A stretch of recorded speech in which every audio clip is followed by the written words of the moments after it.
संत समाज अमृत गुणा वर्ण वर्ण सब लोग, सकल समाज गुरु को बंदगी, जो जस लायक होय।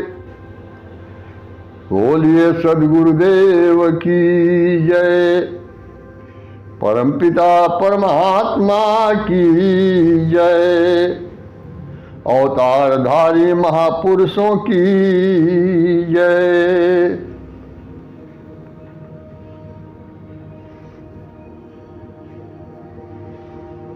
हमारे यहाँ जो भारतीय संस्कृति में ज्ञान कांड और कर्म कांड दोनों का हमारे मनीषी ऐसा सामंजस्य स्थापित किए हैं कि शायद विश्व के किसी भी कोने में इस तरह का सामंजस्य नहीं मिलेगा।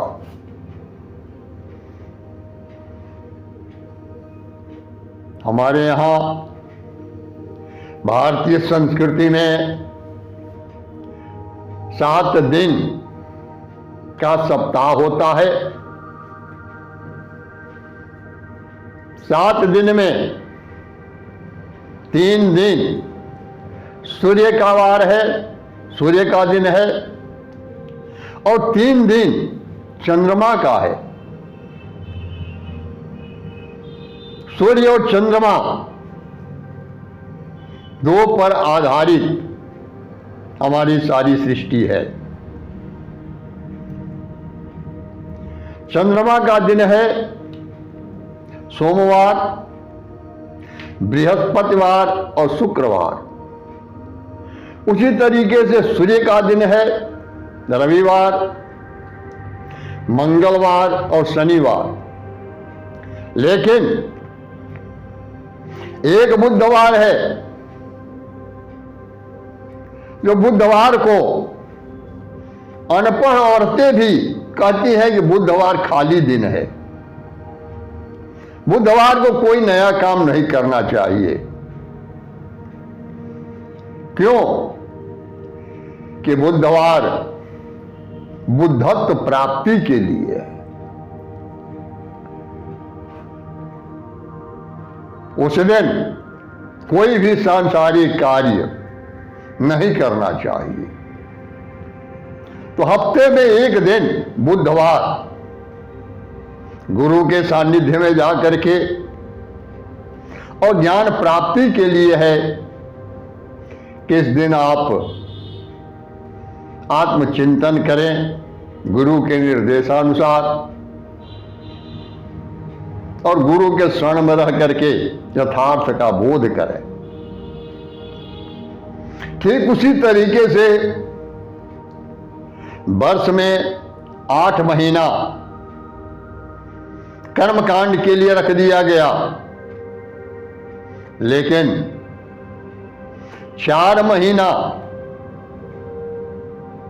ज्ञान कांड के लिए रखा गया।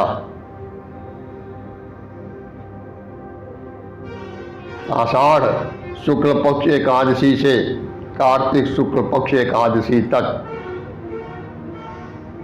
यह ज्ञान कांड के लिए रखा गया कि किसी प्रकार का कोई सांसारिक कार्य,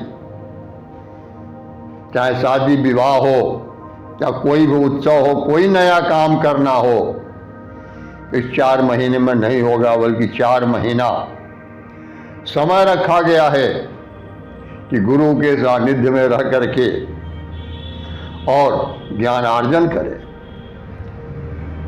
क्योंकि दोनों का अगर सामंजस्य स्थापित नहीं है तो यह जीवन नरक हो जाएगा। यह एक एक क्षण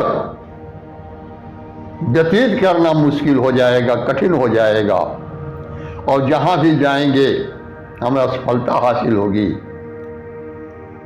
इसलिए है कि ज्ञान अर्जित करो, शक्ति अर्जित करो, तो जब तक हमारे अंदर ऊर्जा नहीं रहेगी, शक्ति नहीं रहेगी, तब तक हम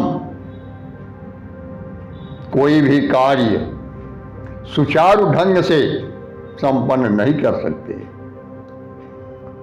इसीलिए तो विष्णु को भी दिखाया गया कि 8 महीना अगर वो सृष्टि का पालन करते हैं, फिर 4 महीना वो शक्ति अर्जित करने के लिए योग निद्रा में चले जाते हैं।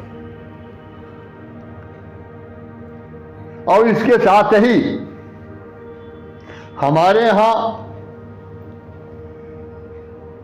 पुरुषोत्तम मास की भी व्यवस्था की गई है।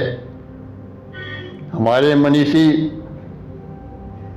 समय को निकाल करके और 1 महीने का अधिक मास, इसे बहुत लोग मलमास भी कहते हैं, वह पुरुषोत्तम मास है। जैसे इस समय श्रावण महीना 2 लग रहा है, एक तो सामान्य तौर से और दूसरा मलमास या पुरुषोत्तम मास है। पुरुषोत्तम मास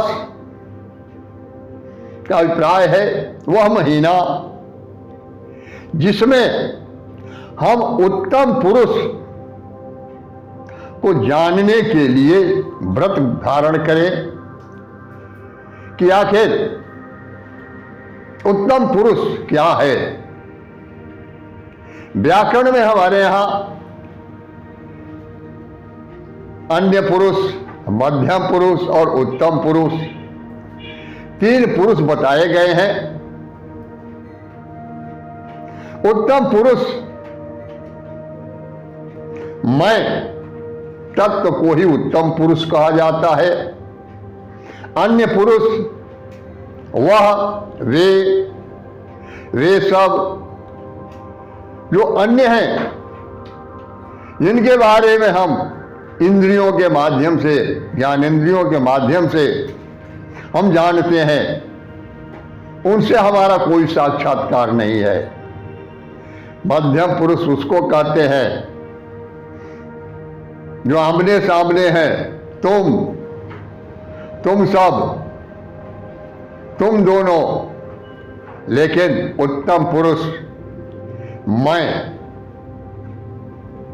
तो पुरुषोत्तम मास का अभिप्राय है कि मैं तत्व के बारे में वो जाने समझे, आखिर मैं कौन हूं। क्योंकि चर्म दृष्टि से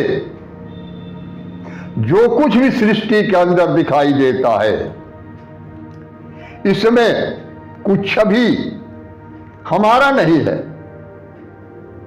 देखने में, भ्रम में तो महसूस होता है कि हमारा है, हमारा बेटा है, बेटी है, घर है, द्वार है, रिश्ते नाते।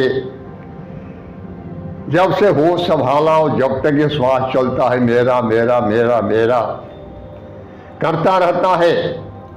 लेकिन सृष्टि के अंदर जो कुछ भी हमें दिखाई देता है, उसमें मेरा कुछ भी नहीं है।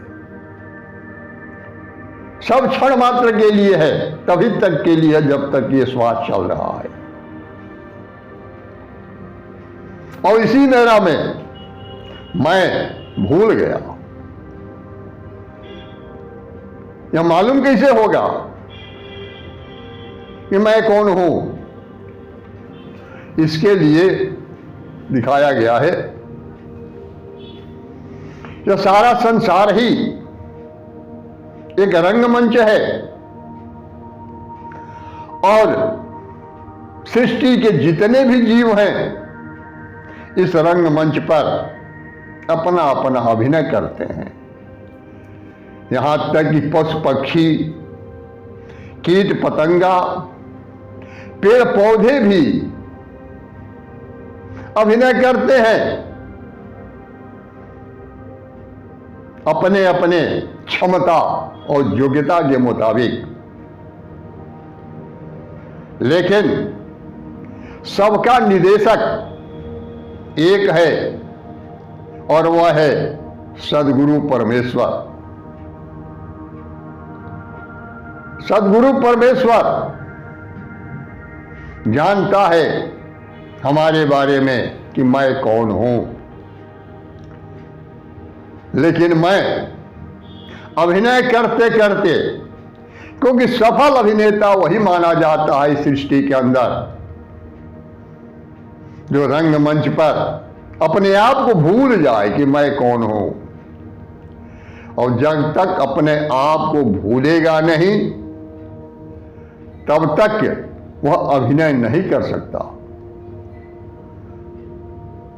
तो बार बार अभिनय करते करते करते करते वह अपने आप को भूल गया कि मैं कौन हूं। लेकिन जो निदेशक है वह अच्छी तरह से जानता है हमारे बारे में कि मैं कौन हूं। और जब उनको हम प्रसन्न करते हैं,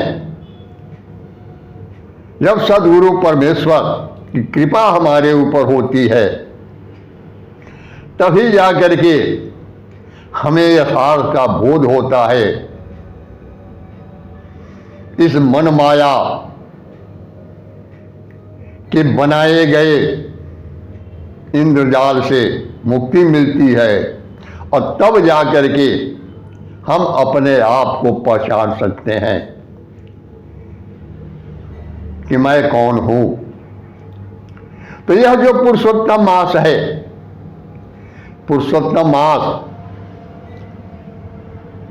का निर्माण हमारे मनीषी इसीलिए किए हैं कि इस पुरुषोत्तम मास में हर मनुष्य, क्योंकि मानव शरीर से ही हम अपने आप को पहचान ही सकते हैं।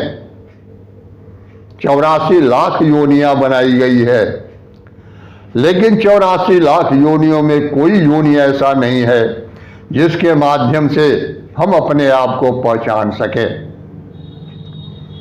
एकमात्र यह मनुष्य शरीर ही है जिसके माध्यम से हम अपने आप को पहचान सकते हैं। लेकिन अपने आप को पहचानने के लिए सद्गुरु से प्रीति बढ़ाना पड़ेगा। तो जब तक सद्गुरु की कृपा नहीं होगी तब तक हमें यथार्थ का बोध नहीं हो सकता है। कबीरदास जी इस रंगमंच के बारे में बताते हैं,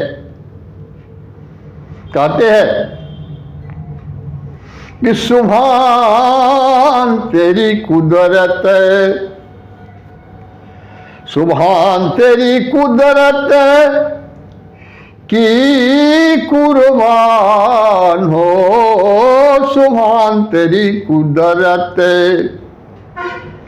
की कुर्बान हो, सुभान तेरी कुदरत। पानी ऊपर, पानी ऊपर बिछा बिछौना, पानी ऊपर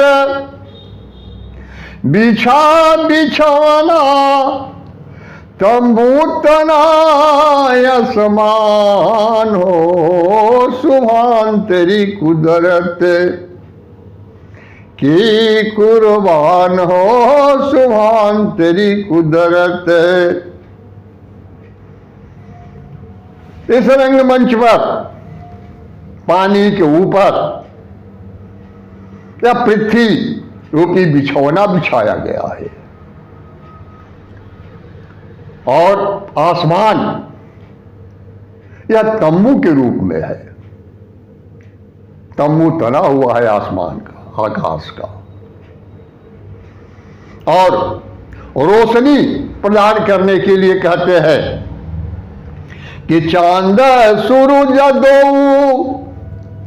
बने मसालची, चांद सूरज दो बने मसालची, नाचत सकल जहान हो, नाचत सकल जहान हो, सुभान तेरी कुदरत की कुर्बान हो, सुभान तेरी कुदरत।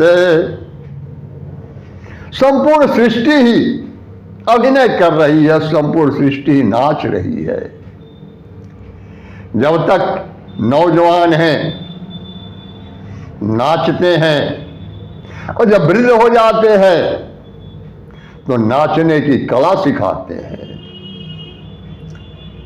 जब एक छोटा सा बच्चा पैदा होता है, उस छोटे से बच्चे को, जो कि न हिंदू है, न मुसलमान है, न सिख है, न ईसाई है, लेकिन मौलवी, पंडित, पुजारी, घर परिवार के सभी लोग उसको हिंदू और मुसलमान बनाते हैं और प्रशिक्षण देते हैं उसे किस तरीके से रहना है। वही बच्चा अगर मुसलमान घर में पैदा होता है तो मस्जिद में जाएगा, कुरान पढ़ेगा, उसका खतना किया जाएगा। लेकिन वही बच्चा हिंदू परिवार में पैदा होता है तो मंदिर में जाएगा, गीता और रामायण पढ़ेगा और उसका उपनयन संस्कार होगा। तो प्रशिक्षण दिया जाता है, ये तैयारियां की जाती है अभिनय करने के लिए। लेकिन आगे कहते हैं इस सृष्टि के अंदर जो भी अभिनय करने वाले हैं, वो अगर चाहें उन्हें आनंद मिल जाए तो जीवन में उनको आनंद मिलना यह संभव नहीं है। तो इसी चक्कर में रहते हैं कि कहीं हमारा अभिनय खराब न होने पावे। वो अभिनय करते हैं, वो नृत्य करते हैं और उसी में मस्त रहते हैं। हाँ, उनके नृत्य को, अभिनय को जो देखने वाले हैं वो देख करके उससे आनंदित होते हैं, मगन हो जाते हैं। इसलिए कहते हैं कबीर कि जो कोई नाच को देख न आवे, जो कोई नाच को देख न आवे, ना रहे बूढ़ा जवान हो, सुभान तेरी कुदरत की कुर्बान हो, सुभान तेरी कुदरत। जो दृष्टा बन जाता है, नाच को देखने लगता है दृष्टा बन करके कि कैसे इस सृष्टि के अंदर ये अभिनय हो रहा है, तो परमानंद को प्राप्त करता है।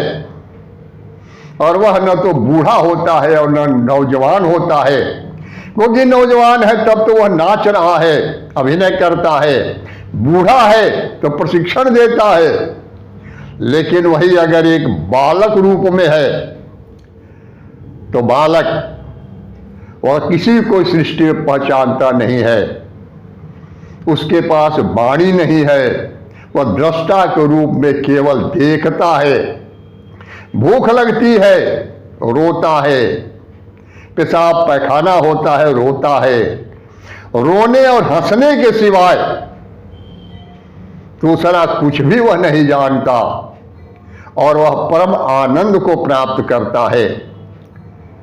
इसलिए जो भी दृष्टा होते हैं वो बाल स्वभाव हो जाता है, बालक रूप में वो हो जाते हैं। और न हिंदू है, न मुसलमान है, न सिख है, न ईसाई है। किसी जाति पात धर्म संप्रदाय के घेरे से वह बाहर निकल जाता है, वही परमानंद को प्राप्त करता है। इसीलिए कबीर कहते हैं कि कहे कबीर सुनो भाई साधो कहे कबीर, सुनो भाई साधो एक को तू पहचान हो, सुभान तेरी कुदरत है कि कुर्बान हो, सुभान तेरी कुदरत है। कहते हैं कि तुम अनेकता में मत फंसो, तो एक को पहचानो, और वही एक सदगुरु परमेश्वर सब घट घट में विराजमान है, कण कण में विराजमान है। उनका न कोई रूप है न कोई रेख है, वो बिल्कुल निराकार निर्गुण अविनाशी हैं और सब जगह मौजूद हैं। उनको केवल तुम पहचानने की कोशिश करो, अनेकता में फंसने की कोशिश मत करो, क्योंकि अनेकता में उलझन में फंस जाओगे। अनेकता में एकता को देखो, एक को देखो, और जब तक तुम एक को नहीं देखोगे तब तक तुम्हें यथार्थ का बोध नहीं होगा। इसलिए कहते हैं कि तुम एक को पहचानो, जिसको कबीर कहते हैं कि घट घट मेरा साइया, घट घट मेरा साइया, सुनी से जन कोय, बलिहारी घटता सुखी, जा घट पर घट होय। सब घटों में परमपिता परमेश्वर सदगुरु विराजमान है, लेकिन किसी घट के अंदर क्षण विकारों, पंच विषयों और राग द्वेष के आवरण से ढके हुए हैं, लेकिन वही किसी किसी घट में जो आवरण हट जाता है तो प्रकट हो जाते हैं। तो उस घट की बलिहारी है, विशेषता है, जिस घट के अंदर सदगुरु परमेश्वर प्रकट हो जाते हैं।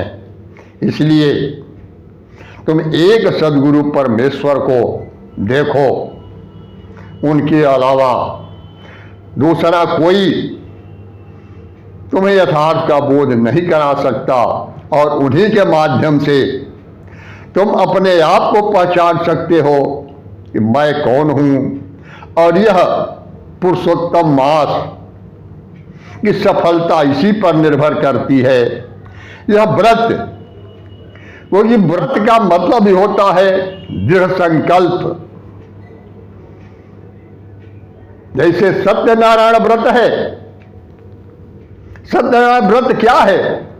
कहानी लोग कह देते हैं, कथा कह देते हैं, शंख बजता है, प्रसाद लेते हैं, अपने अपने घर चले जाते हैं। लेकिन सत्य जो नारायण, नार कहते हैं जल को, आयन कहते हैं घर को, तो जो परमपिता परमेश्वर इस जलीय सृष्टि में भूल गए हैं, गुम हो गए हैं, ओतप्रोत हो गए हैं, उस सत्य को जानने के लिए दृढ़ संकल्प लेना कि सृष्टि के अंदर सत्य क्या है, इसको हम जानेंगे। इसका व्रत लेना ही सत्यनारायण व्रत है। उसी तरीके से पुरुषोत्तम मास का व्रत है कि हम अपने आप को पहचानने का प्रयास करेंगे कि मैं कौन हूं और मेरा मूल स्थान कहां है, कैसे मैं